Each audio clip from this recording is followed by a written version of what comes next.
नमस्कार दोस्तों, Vanshika GS centre में आप लोग का स्वागत है।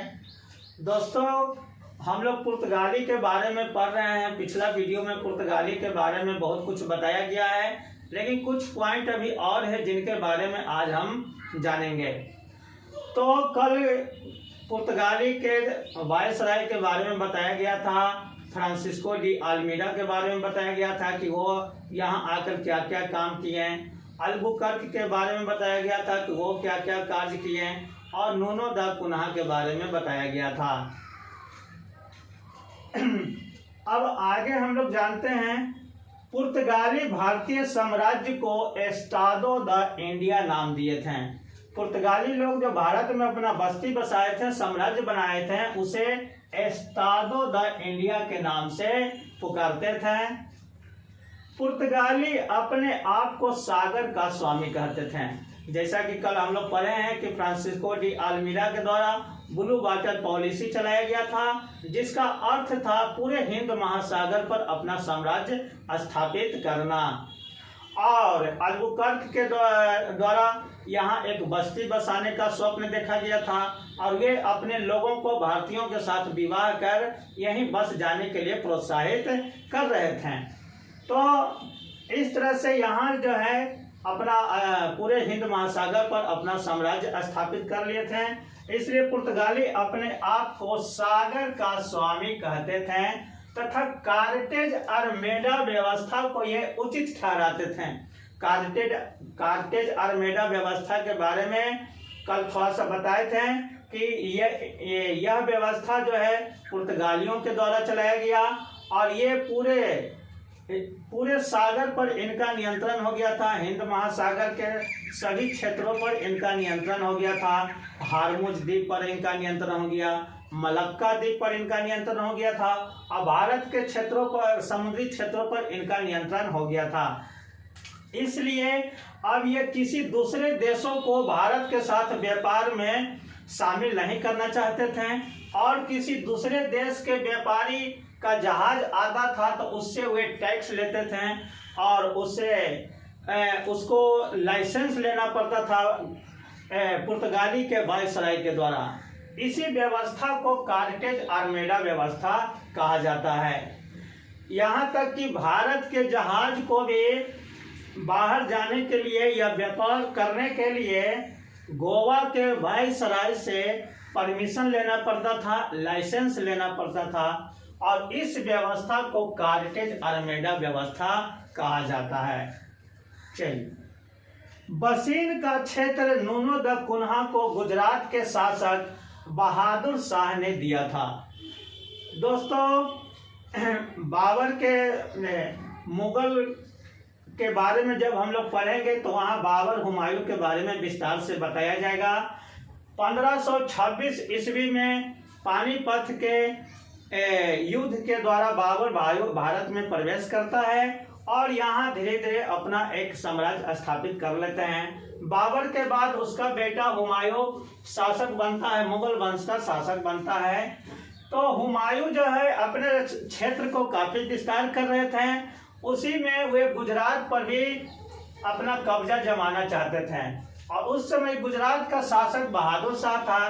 तो बहादुर शाह हुमायूं से बचने के लिए पुर्तगालियों से एक समझौता किए थे कि हम आपको बसीन का क्षेत्र देंगे, बदले में आप हमको हुमायूं से रक्षा करिएगा, उनके आक्रमण से बचाएंगे।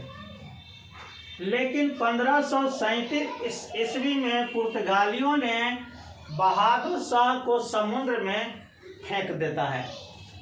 बसीन का क्षेत्र दे दिए। उसी क्षेत्र को लेकर कुछ बात विचार करने के लिए पुर्तगाली लोग बहादुर शाह को अपने जहाज पर बुलाते हैं। बहादुर शाह उनके जहाज पर जाते हैं। कुछ मामला गड़बड़ा जाता है, जिसके कारण पुर्तगालियों ने बहादुर शाह को समुद्र में फेंक देता है, और बहादुर शाह की वहीं मृत्यु हो जाती है। इस तरह से पुर्तगाली लोग केवल स्वार्थ में काम करते थे, बस कोई भी कार्य करते थे, उनका काम निकल जाता था तो वो किसी और को फिर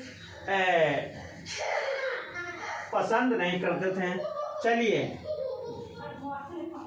बंगाल के शासक महमूद शाह ने पुर्तगालियों को 1536 ईस्वी में चटगांव और सतगांव में फैक्ट्री खोलने की अनुमति दी थी।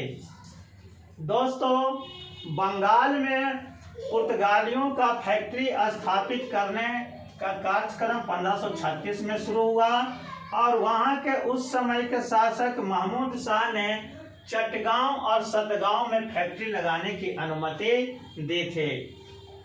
अकबर की अनुमति से बंगाल के हुगली में तथा शाहजहां के फरमान से बुंदेल में कारखाने खोले गए थे।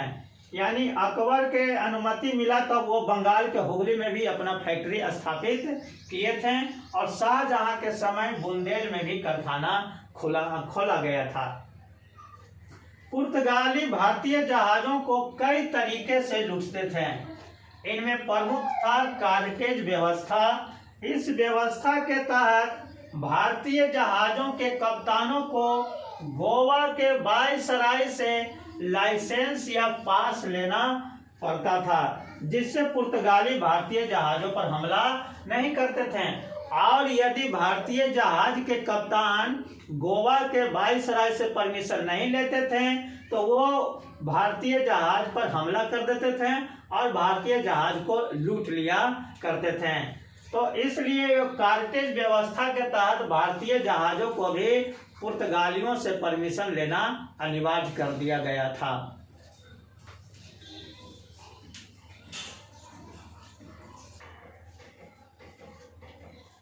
चलिए अब हम लोग देखते हैं भारत में पुर्तगालियों का क्या योगदान है।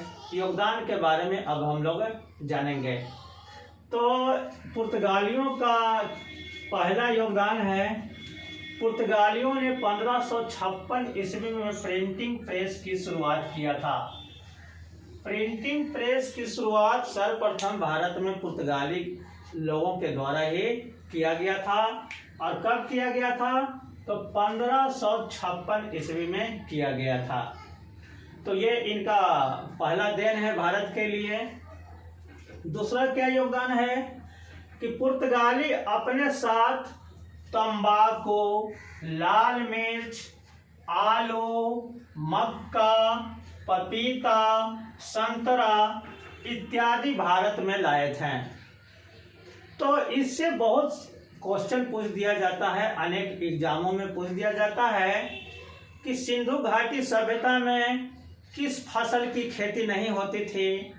और इसमें एक ऑप्शन डाल दिया जाता है जो पुर्तगाली के द्वारा ये सभी लाए गए थे, तंबाकू, लाल मिर्च, आलू, मक्का। इस समय से कोई ना कोई एक ऑप्शन डाल दिया जाता है और उसी से क्वेश्चन बना दिया जाता है कि सिंधु घाटी सभ्यता में किस फसल की खेती नहीं होती थी या वैदिक काल में किस फसल की खेती नहीं होती थी। तो इतना चीज़ों को याद रखेंगे तो ऐसा क्वेश्चन जब भी पूछा जाएगा वो क्वेश्चन पकड़ा जाएगा, क्योंकि एक ऑप्शन इसी का डाला जाता है और उसी को सही आंसर माना जाता है। क्योंकि ये सब जितना भी फसल है, तंबाकू, लाल मिर्च, ये पुर्तगाली के द्वारा जब लाया गया था तो यहाँ पहले से इसका खेती नहीं होता होगा, तो इस पर हम ध्यान देना है। चलिए, तीसरा पुर्तगालियों का क्या योगदान है? तो पुर्तगाली लोगों ने भारत में गोथिक कला की शुरुआत किए थे। गोथिक कला की शुरुआत भारत में पुर्तगालियों के द्वारा किया गया था। तो ये 3 योगदान भारत के लिए इनका महत्वपूर्ण है और ये सभी परीक्षा में, सभी प्रतियोगी परीक्षा में इससे क्वेश्चन पूछे जाते हैं। अब हम लोग जानेंगे कि पुर्तगालियों के पतन का क्या कारण है। क्या कारण था कि भारत में पुर्तगाली धीरे धीरे संकुचित हो गए, सिमट गए। तो इसका क्या कारण है उसको जानते हैं। तो इसका पहला कारण है कि आगे आने वाले यूरोपीय पुर्तगालियों से श्रेष्ठ थे। उनकी नौसेना शक्तिशाली थी। तो जैसा कि हम लोग जानते हैं कि पुर्तगाली के बाद डच लोग भारत आए, डच लोग आए, ब्रिटिश लोग आए, डेनिश आया और सबसे अंत में फ्रांसीसी लोग आए थे। ये लोग काफी शक्तिशाली थे, पुर्तगालियों से काफी शक्तिशाली ये लोग थे और पुर्तगालियों को कई जगह ये लोग युद्ध में पराजित किए थे। तो इन लोगों के भारत आने से इनकी शक्ति कमजोर पड़ जाती है। इनकी शक्ति सागर में ही था, हिंद महासागर में ही था और इससे भी ज्यादा शक्तिशाली नौसेना डचों का, ब्रिटिशों का, फ्रांसीसियों का था, जिसके कारण इनकी शक्ति इनके सामने बहुत कमजोर पड़ जाती है और ये धीरे धीरे इनका पतन हो जाता है। दूसरा कारण है पतन का धार्मिक असहिष्णुता। ये लोग धार्मिक रूप से काफी असहिष्णु थे। ये दूसरे धर्मों को काफी तंग करते थे, मुस्लिमों को तंग करते थे, हिंदुओं के कई मंदिरों को तोड़ दिया गया था, मूर्तियों को तोड़ दिया गया था। तो ये लोग धार्मिक रूप से काफी असहिष्णु थे। इनका एक ही उद्देश्य था ईसाई धर्म का प्रचार करना। तो इसके कारण भी ये इनका पतन हुआ है। तीसरा कारण है पुर्तगाल पर स्पेन का नियंत्रण। तो बाद में पुर्तगाल पर स्पेन का नियंत्रण हो गया था और ये भी इनके पतन का कारण है। चौथा कारण है पेड्रो अल्वारेज कैब्राल द्वारा ब्राजील की खोज की गई थी और बहुत से पुर्तगाली जो है ब्राजील चले गए थे। इस तरह से ये काफी छोटे छोटे भागों में ये लोग बट चुके थे और इनकी सेना एक सीमित थी। तो अलग अलग भागों में बट जाने के कारण भी इनकी सेना कमजोर पड़ गई और इस तरह से इनका यहाँ से पतन हो जाता है। तो ये इनके पतन का कारण है। और पुर्तगालियों का भारत में क्या क्या योगदान है, इन सभी से अनेक एग्जामों में, अनेक प्रतियोगी परीक्षाओं में क्वेश्चन पूछा जाता है। इन सभी को ध्यान से देखेंगे, पढ़ेंगे, समझेंगे और पसंद आए तो वीडियो को लाइक करेंगे और सब्सक्राइब भी कर देंगे। धन्यवाद।